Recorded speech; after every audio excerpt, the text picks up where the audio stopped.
We just spent an incredible 2 months in Cambodia. It was an absolutely amazing trip. And in this video, we want to share with you 17 things we wish we knew before we've traveled Cambodia. Yeah, so we originally planned on spending 3 weeks in Cambodia, and after a few days, we extended to 60 days.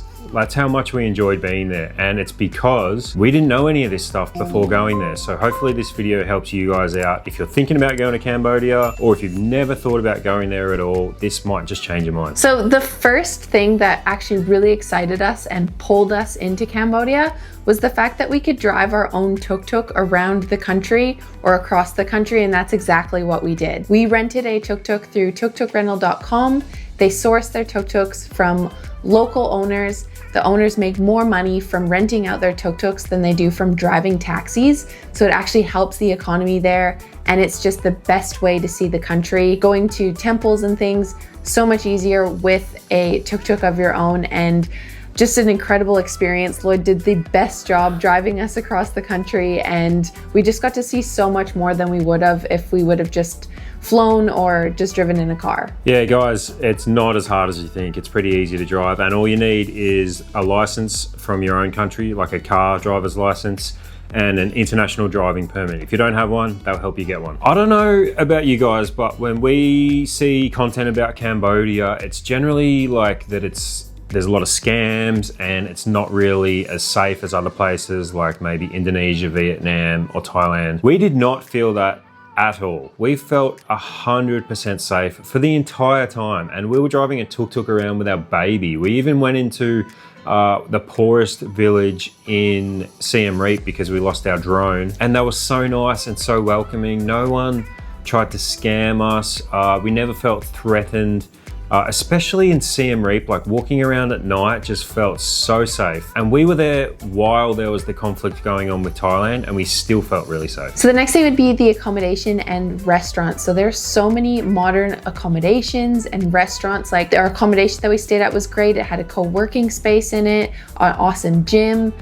We were just really taken back. Like we weren't really sure when we were coming what that would be like, and we were really pleasantly surprised. Yeah, especially the Airbnbs. Like the value for money is incredible. Obviously, places are getting more expensive like Vietnam and Thailand, but Cambodia, you can get great accommodation for a good price. So if you go to Khao San Road in Thailand, or if you go to Boi Vien Street in Vietnam, very popular walking streets, real party sort of lifestyle, very lively.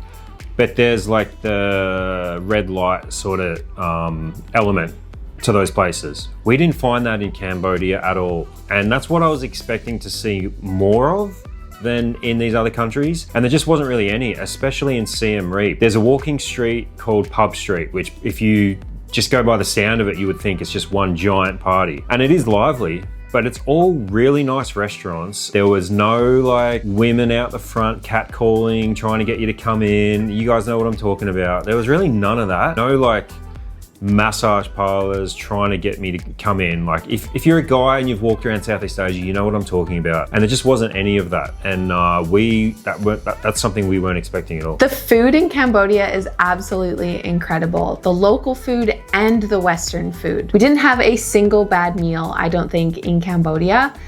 Even we ordered Mexican, it was amazing. We had Greek, it was amazing. But the local food was great. A few local dishes you have to try, okay? Lok lak, specifically beef lok lak, incredible. Amok curry, especially fish amok curry, absolutely amazing. And then a traditional Khmer breakfast, which is like basically just grilled pork with rice, a little bit of soup, and a fried egg on top. It sounds really simple, but it's epic. It's so good. Try the local dishes while you're there. This one actually blew my mind. We stepped off the plane and we went to a convenience store to get some drinks, and everything was in US dollars. I had known before going there that they took US currency, but quite literally every single thing is in US dollars. If you go to 7-Eleven, convenience store, a mum and pop shop, if you go out to eat, everything is listed in US dollars. If you get a massage, even if you're on the street and you're negotiating a tuk-tuk ride, they are asking for US dollars. It's not like in Mexico where there's some places that might accept US dollars as well as pesos. This place completely runs on US dollars. They have their own currency as well, which you can use, but US dollars is accepted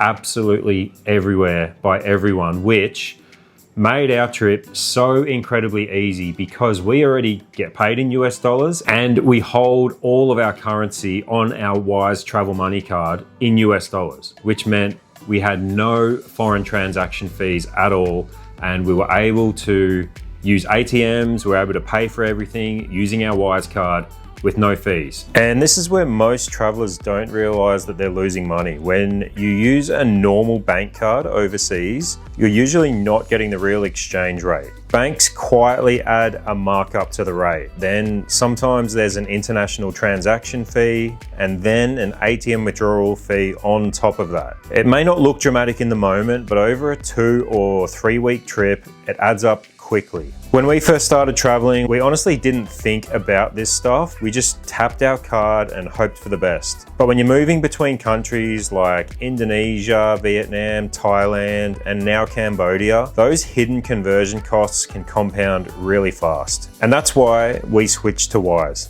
Wise lets you hold and convert over 40 currencies in just one account. And when you spend, it uses the real exchange rate, the same rate you see on Google with transparent low fees. So here in Cambodia, where US dollars are used everywhere, we just spend directly from our USD balance. No double conversion, no surprise markups, no guessing what the real cost was. And if we're heading somewhere else next month, we just convert inside the app before we even land. It takes seconds. For us, especially getting paid in US dollars from our business, it just makes sense to hold that currency and spend it directly from our Wise card. It's simple, it's transparent, and it saves you from making what are honestly just unnecessary banking mistakes. If you're traveling overseas soon, especially through multiple countries, this is the smartest way we found to manage international money. So if you're traveling to Cambodia or anywhere internationally and you're looking for the best travel money card, go and check out Wise. We've left a link down below in the description. If you use our link, you will get your first transfer fee-free up to $1,000 or a free Wise travel money card. So while we're on currency, Siem Reap seemed to accept credit card pretty much everywhere, even in the little stores, but that was the exception. Everywhere else only accepted really cash and a thing called ABA Pay, which is like a QR code scan. For the majority of our trip, we thought we couldn't use that because we needed a Cambodian bank account, but we found out right at the end that actually tourists can set that up themselves. So you need to have cash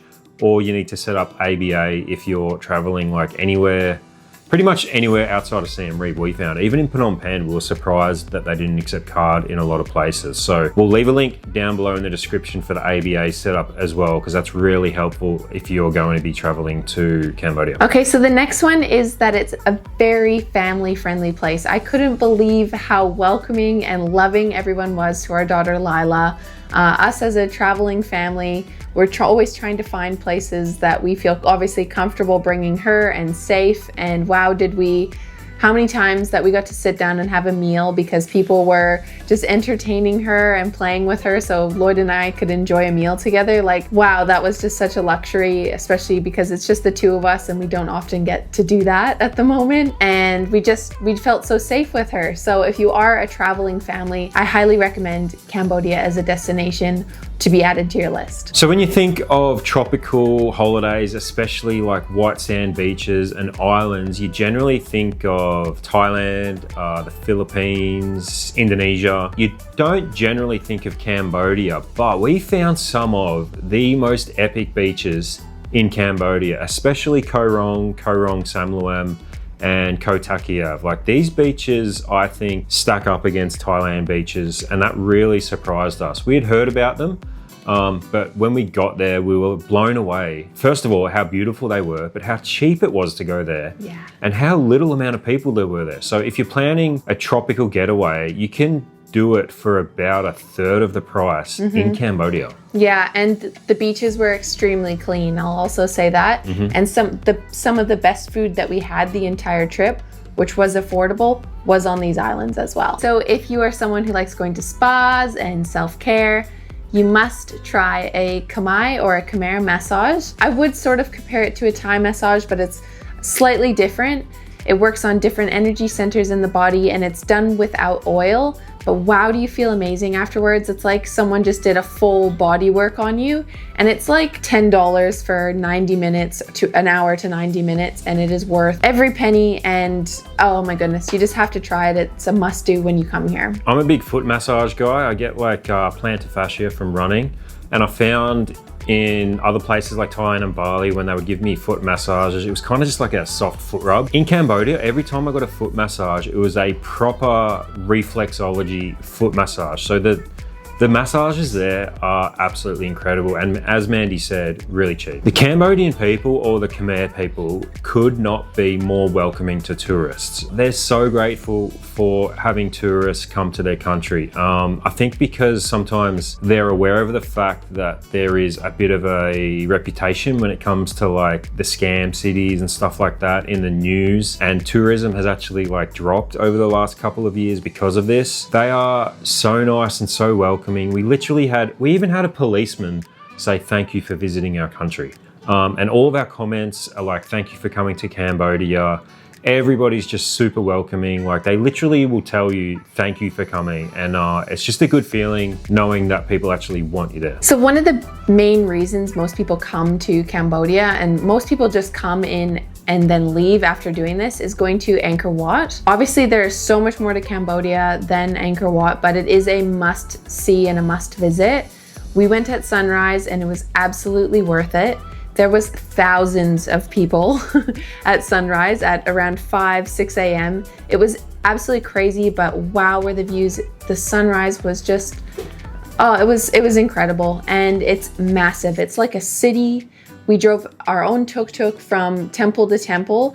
You can't really walk the whole thing. It's way too big. We weren't anticipating it being that large. They actually did a marathon the day that we arrived around Angkor Wat because it's that big. So you do need to hire a tuk-tuk driver or your own tuk-tuk to get around. We suggest doing that. We visited the Taprom, the famous tree that's woven into the architecture. Also, the Bayon temple was a favorite because it has the beautiful faces carved into the stone, and there's just this magic energy to it. Usually when you go on a tour, they'll tell you to go at sunrise or early in the morning, and that might be to beat the crowds or the heat.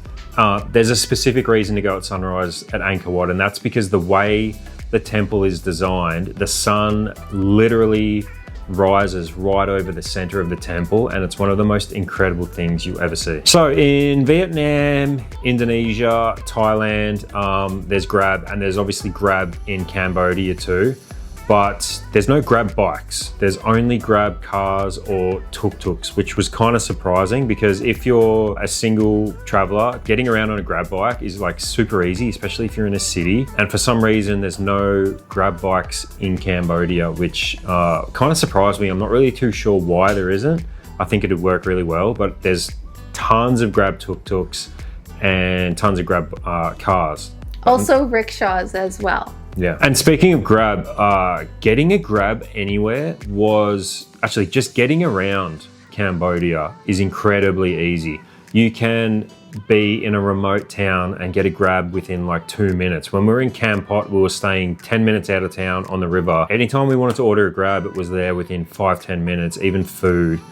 You can get a bus from Siem Reap to pretty much anywhere in the region. I'm talking like Bangkok, Chiang Mai, Laos, Hanoi, Ho Chi Minh, like anywhere. You can get around anywhere by bus or train, and yeah, you can get a Grab from any city you are within like a couple of minutes. So getting around in Cambodia, probably the easiest we've ever been. Okay, so there's a few words that you're going to want to know if you come to Cambodia.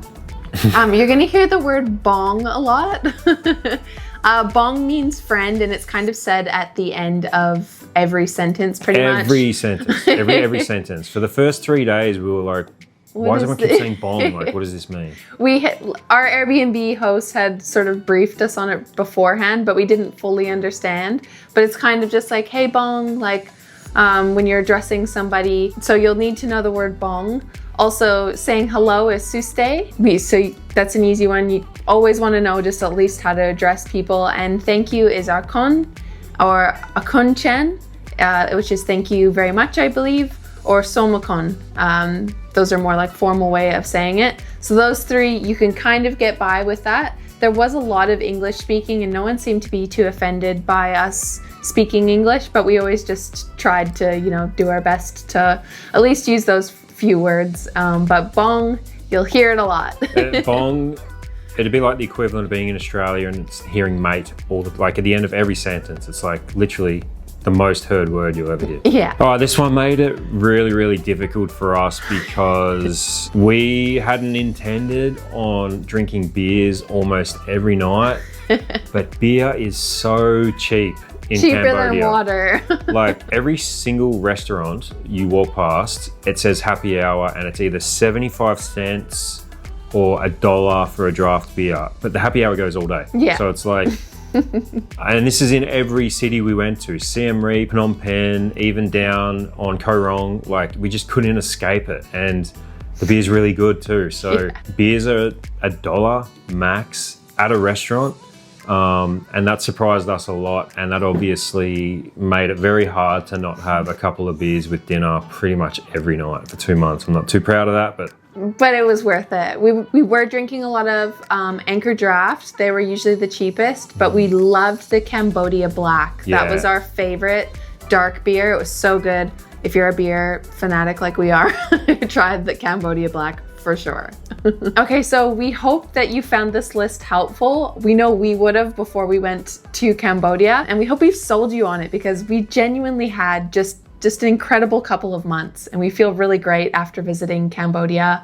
So I hope you add it to your list. If you did find this video helpful, don't forget to give it a thumbs up. Help us out by subscribing and hitting the hype button so other people can see it. And we will see you guys in the next video. Bye.